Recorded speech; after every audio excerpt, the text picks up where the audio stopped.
Welcome back, everybody. Well, today I guess we'll go ahead and kind of check out some of these Battlbox items. I've been real curious about a few of them. So first of all, I guess let's just take a quick look at this Ready Hour kit and see what all's in this thing. Now, when I made the first video, I didn't realize that this is actually not really sealed. It's actually just a Ziploc style, so I wish I would have realized that and I would have showed that to begin with. So let's see what we've got in here.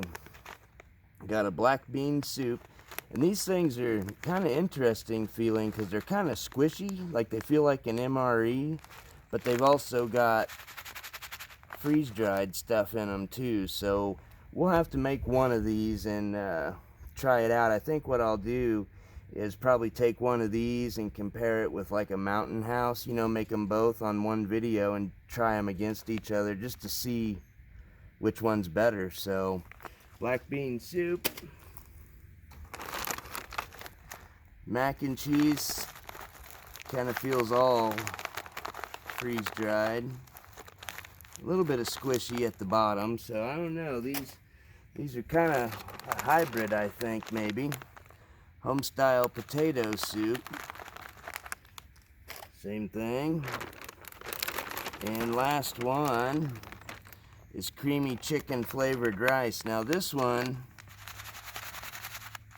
yeah, I guess it's got some freeze-dried in it, so it'll be interesting to see. But anyway, they call that a 72-hour kit that has 4 meals in it, so you can do the math on, I guess, how they figure that should be done. But anyway, zip up Mylar style bags, so pretty neat. We'll check out those more on another video. But what I was more curious about, oh, and in that other video when we do the food, we'll check out that seasoning that they sent along as well. But what I was more interested to see in action here is the Freescape saw by Gerber there and the Spartan fire. Now, which should we do first? We'll do the saw first. Let's check it out first. So, as you saw in the video how it all folds up and everything, but what I thought was kind of interesting is I was able to actually put the spare blade that it comes with, if I can get it out of there now, maybe that'll help get that out of the way. The spare blade actually will fit inside there while it's closed up, so that's pretty nice.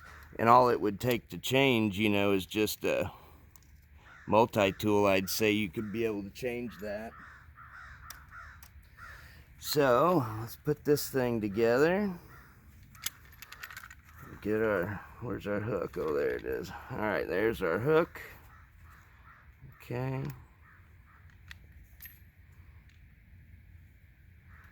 Still think my silky saw is easier personally, but we'll see. All right, there's that little thing put together.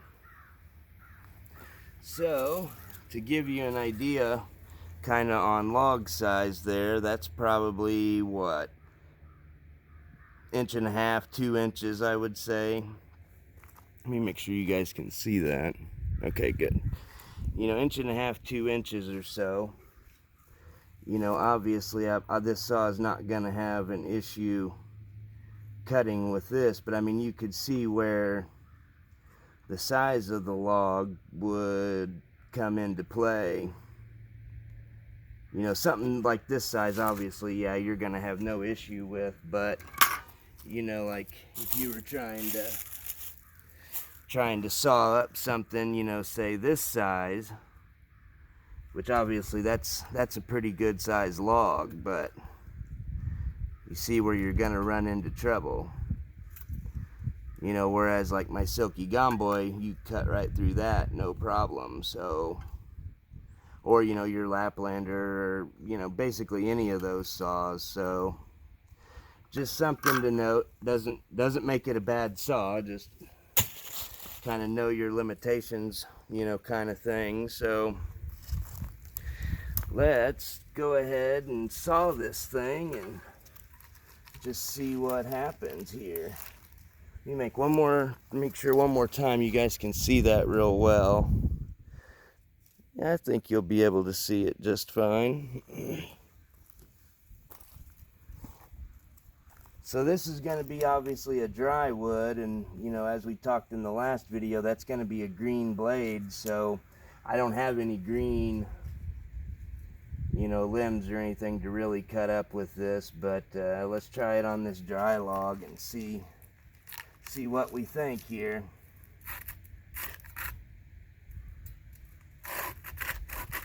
Yeah, it's kind of rough, actually. It doesn't kind of have a hard time getting started there.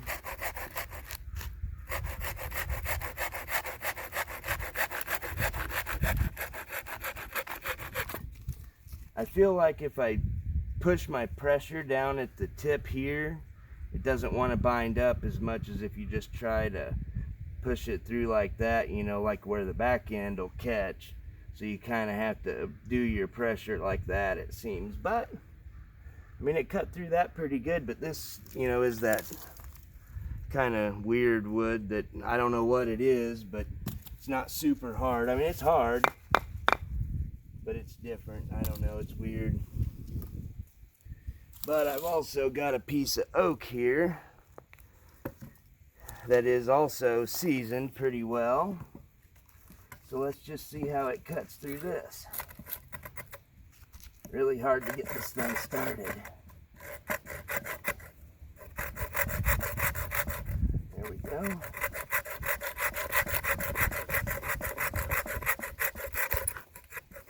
And oak is hard to cut through no matter what saw you have, so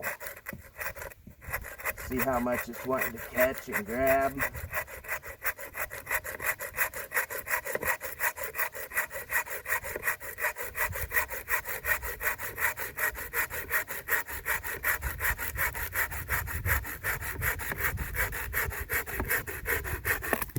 There we go. All right. So, thoughts on that? Very tiring,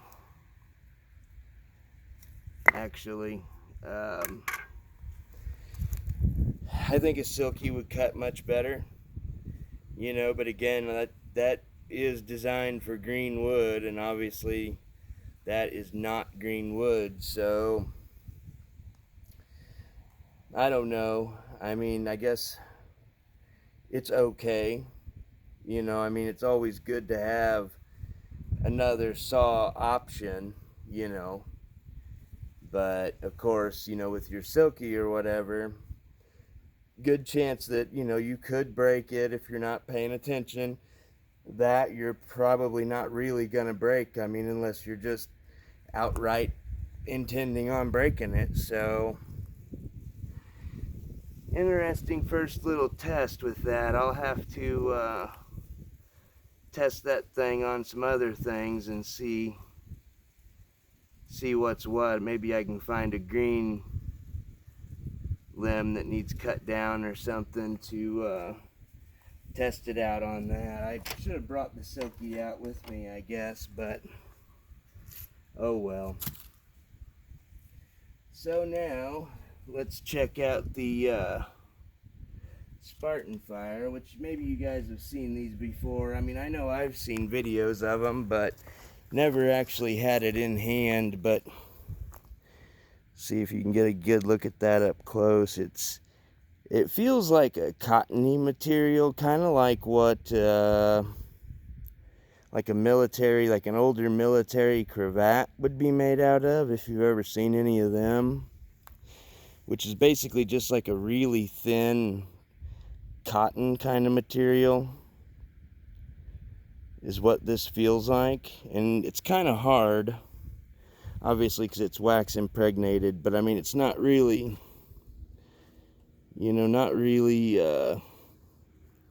stiff per se. They're different. Very interesting. So let's see what we can do with it here. One of the things that I know people have said you can do is kind of shave it up and do a little bit of feather kind of action. Yeah, looks like you can do that. And of course, you know, you would want to do that for using ferro rod to help catch the spark. It's weird. It cuts kind of like cardboard. That's what it kind of feels like. It's very, very strange material here.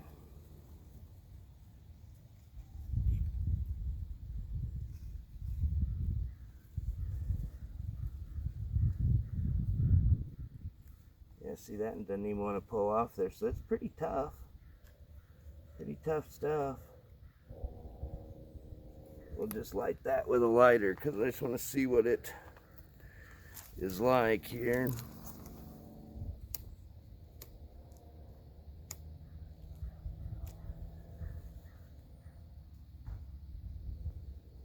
Well, there it goes.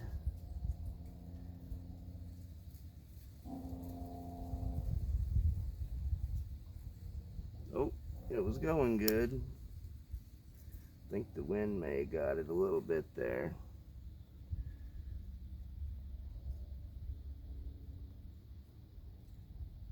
Burns good. Burns pretty good. Let's take the rest of this out. I wish you guys could see that. When the wax kind of melts off of it, you can see the kind of cottony material, but let's just try kind of wadding this thing up. And they claim, you know, that you can put this in your wallet or whatever you want, and the wax won't melt off anywhere. Now, I don't know about that, but they say it. Very odd. I finally got it to rip. Let's see if I can show you that, guys. And it's kind of, you know, cottony, I guess.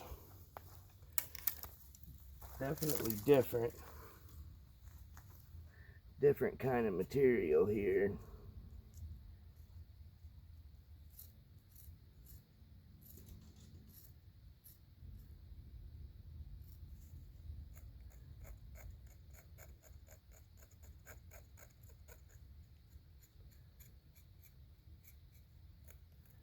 Trying to expose some fibers here if I can. We'll hit it with a little bit of ferro rod action. Just see what happens. I don't know if it needs to be fluffed more than that or not to be effective. We'll see.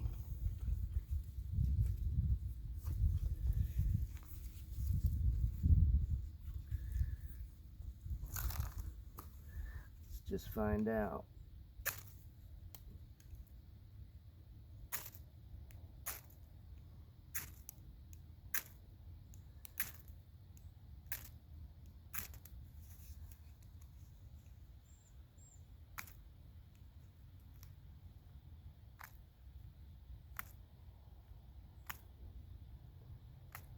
Well, not really. I mean, I'm hitting it, you know, I'm not necessarily really laying it down hard on it, but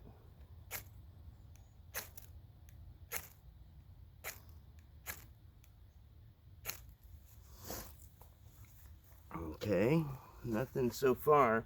Now, I mean, I'm not really surprised because it probably does need to be fluffed up more for that to work, but let's go back to this old technique here. See what happens. Almost. Almost. Trying to kind of concentrate on that rip there because there's some fibers there.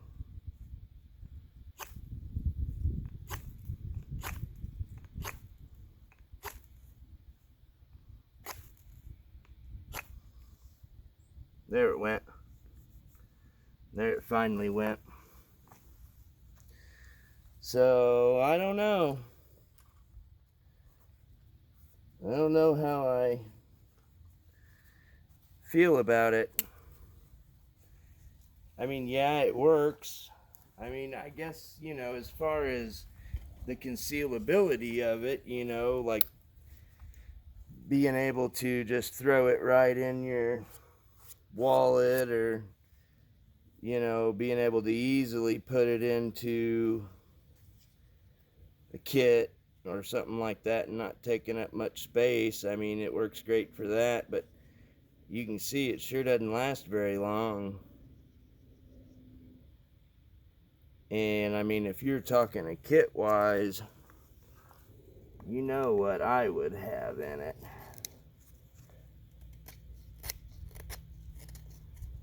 Which is the good old fat wood. Granted, it takes up a lot more space, but it works a lot better too.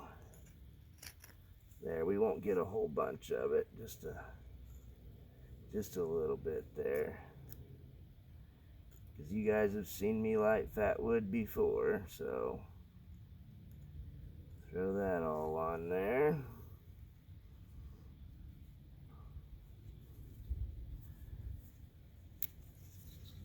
And in case you weren't sure what kind of knife I've got, that's the Victorinox one-handed trekker, which I've added one of the Night Eyes clips to it, so it makes it, you know, more pocketable. Great knife. Love this knife. I would like to get the Firefly insert, though. That's the little ferro rod. That would be nice. I could see that being pretty handy. Although I wish on this thing the saw blade locked. That would be game changer then. But we can deal with it not locking. Get that kind of going there.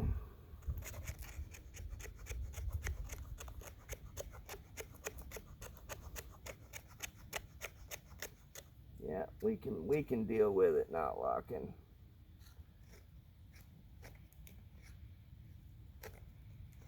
Come on, get off of there. Alright, now maybe, just maybe, the wind won't blow all of our shavings away.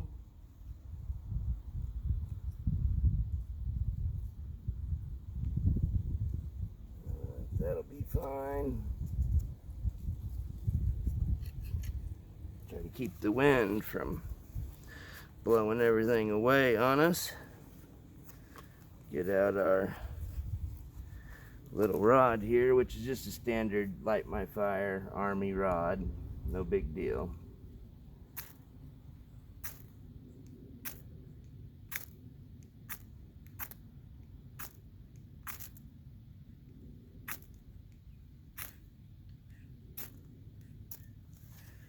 Alright, let's try our other method here. This method here actually works really well.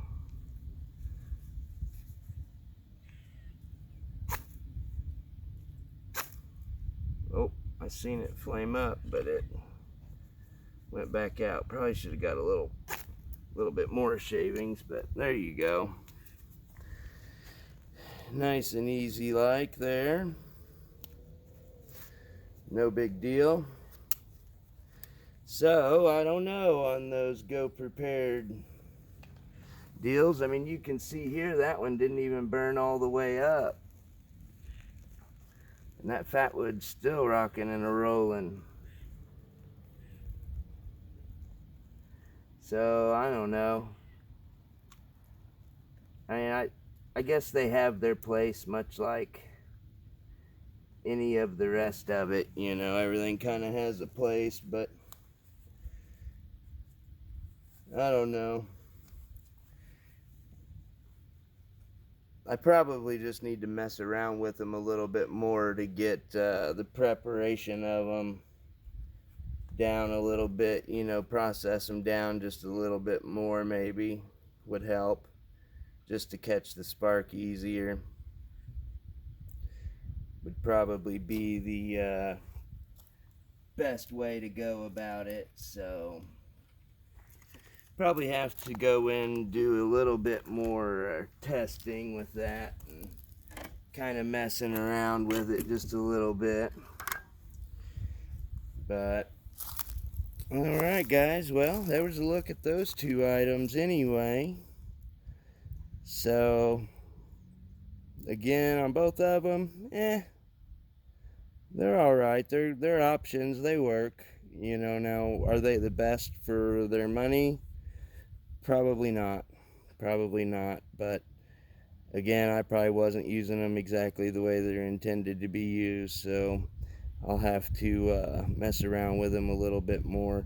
Oh, one thing I did want to check out actually real quick before I forget is this blade capable, if we do this job here and do this, will it throw a spark? It will. Throws pretty good spark actually, so that's something good to know. Look at that, that thing actually throws a really good spark. So, good to know. That makes me like it a little bit more at least, so there's that. We'll have to do some more testing on these, and I'll have to let you all know later on what I have found through all my testing. So just wanted to give you guys a look at that. So hope you enjoyed. And also, Timbo has still not got a hold of me, so hopefully he'll do that soon. I'm gonna go ahead and wait for him a little bit longer, and I guess if he does not end up getting back a hold of me, then we will have to redraw for the saw. So thanks for watching, guys. Have a good one.